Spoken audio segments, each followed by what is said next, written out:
भारत मां की रक्षा करते हुए 3 वीर सपूत जो शहीद हो गए हैं। और इस वक्त बड़ी खबर आपको बता दूं, शहीद डीएसपी हुमायूं भट्ट से जुड़ी हुई जानकारी सामने आ रही है। शहादत से पहले डीएसपी वीडियो कॉलिंग कर रहे थे अपने परिवार और अधिकारियों से। वो वीडियो कॉल के जरिए बात कर रहे थे। खुद डीएसपी की तरफ से जानकारी दी गई थी कि उन्हें 2 गोलियां लगी और गोली लगने के बाद ज्यादा खून बहने से उनकी मौत हुई।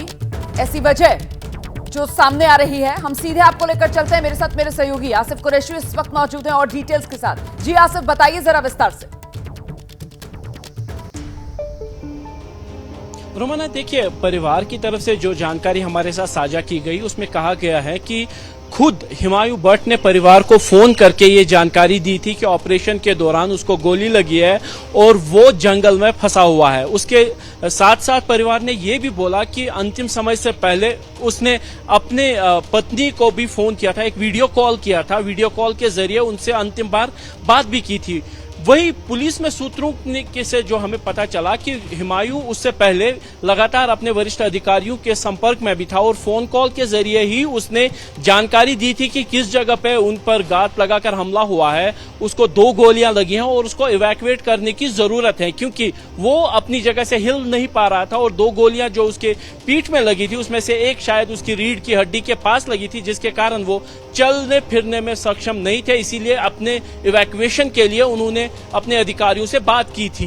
लेकिन जो दुखद बात यह है कि जब तक नीचे से रेस्क्यू टीम्स ऊपर तक पहुंचती और वहां से डीएसपी को हुमायूं को नीचे लेके आती, तब तक 6 घंटे का समय बीत चुका था और जब तक बहुत ज्यादा खून बहने से डीएसपी हुमायूं भट्ट की मृत्यु हो गई थी। यही सवाल मैंने इससे पहले भी किया था कि कहीं ना कहीं जैसे जैसे मुठभेड़ के बारे में जो जानकारी सामने आ रही है और समय बीतता जा रहा है, कई सवाल सामने आ रहे हैं जिनका जवाब सुरक्षा बलों को देना पड़ेगा। क्योंकि मैं लौटूंगी आपके पास आसिफ, मैं लौटूंगी आपके पास। मुझे लगता है जनरल सिवाच को यहां पर आना चाहिए। जनरल सिवाच, ये जिस तरीके की टेरेन होती है और जब इस तरीके से इनकाउंटर चल रहा होता है तो जाहिर सी बात है यही वो सबसे बड़ी चुनौतियां होती है। हाँ बिल्कुल, देखो सच्चाई यह है कि जब ऑपरेशन चल रहा है, कैजुअलिटी इवैक्यूएशन जो है बड़ा मुश्किल हो जाता है। उस टाइम गोलाबारी चल रही होती है और सबसे बड़ा प्रिंसिपल ये है कश्मीर घाटी के अंदर या बाकी इलाका जहाँ पर ऑपरेशन होते हैं कि अगर किसी को गोली लगी तो इसको इवैक्यूएट कैसे करना है, सो दैट वो जो गोल्डन आर्म है, क्योंकि लॉस ऑफ ब्लड से ही डेथ होती है। मगर ये याद रखो कि हमारे पास नर्सिंग असिस्टेंट होता है, वो एक प्रकार से जो फर्स्ट एड उसको दी जाती है, मगर जैसे ही गोलाबारी बंद हुई तभी इसको पीछे लिया जा सकता है। ऐसे में हेलीकॉप्टर का आना बड़ा मुश्किल हो जाता है क्योंकि एक तो वहाँ पर गोली चल रही है, दूसरी बात कोई क्लियरेंस तो हो क्योंकि ये जंगल इलाका है, फॉइलेज ज़्यादा था, पहाड़ी इलाका था, तो हेलीकॉप्टर नहीं आता। इसको मैनुअली आपको इवैक्यूएट करना पड़ता है। जहाँ पर ऑपरेशन हो रहा है रोड हेड तक या जहाँ तक हेलीकॉप्टर आ जाए उसमें टाइम लगता है। और ये मैं बताने की कोशिश करूँगा रोमाना अपने व्यूअर्स को, ये बहुत ही ढंग से सोच विचार किया जाता है।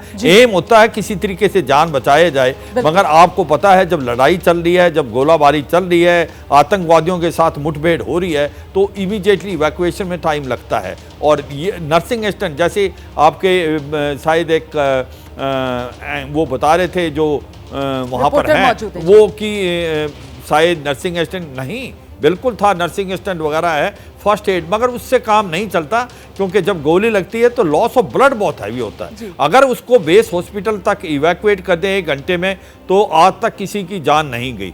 मगर सबसे बड़ा ही एक आपका कहो कि सबसे बड़ा चैलेंज यही है कि कैसे उसको इवैक्यूएट किया जाए जब गोलाबारी चल रही हो, और हेलीकॉप्टर क्या लैंड कर सकता है, क्या वहाँ पर क्लियरेंस है, नहीं तो फिर उसको मैनुअली नीचे लाना पड़ता है, उसमें टाइम लगता है। और मुझे लगता है ये जो कैजुअलिटी हुई है असली रीज़न यही हुआ है कि उनको बचाने के लिए प्रॉब्लम यही हुई कि वहाँ हेलीकॉप्टर लैंड नहीं कर पाया, उनको नीचे इवैक्यूएट किया, टाइम लगा और लॉस ऑफ ब्लड से हो गया। अनफॉर्चुनेट, मगर इसके लिए कोशिश पूरी की होगी क्योंकि ये एक हमारा एसओपी है कि जब भी मुठभेड़ होगी, अगर हमारी कोई कैजुअलिटी होती है तो किस प्रकार से हम इवैक्यूएट करेंगे। एम ये है कि हर एक जान बचाना, कि अगर ऐसा हो जाता है तो किस तरीके से जल्दी उसकी इवैक्यूएट करके बेस हॉस्पिटल तक पहुंचाए कि जान सर, बचे। इसी वजह से वो आसिफ ने जो खबर दी उसके बाद मैं आपके पास आई थी ताकि एक क्लैरिटी दर्शकों को यहाँ पर मिल सके। जैसे ही घड़ी का काटा दोपहर 2:30 पे आए,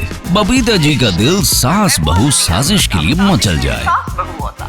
और ये है इनकी बहू, पूरे दिन ऑफिस की टेंशन हो जाए गॉन जब ये करें अपना फेवरेट शो फ्री टाइम पे ऑन। इनकी तरह आप भी देखिए अपना फेवरेट शो अपने टाइम पर और डाउनलोड कीजिए एबीपी लाइव ऐप अपने स्मार्ट टीवी पर।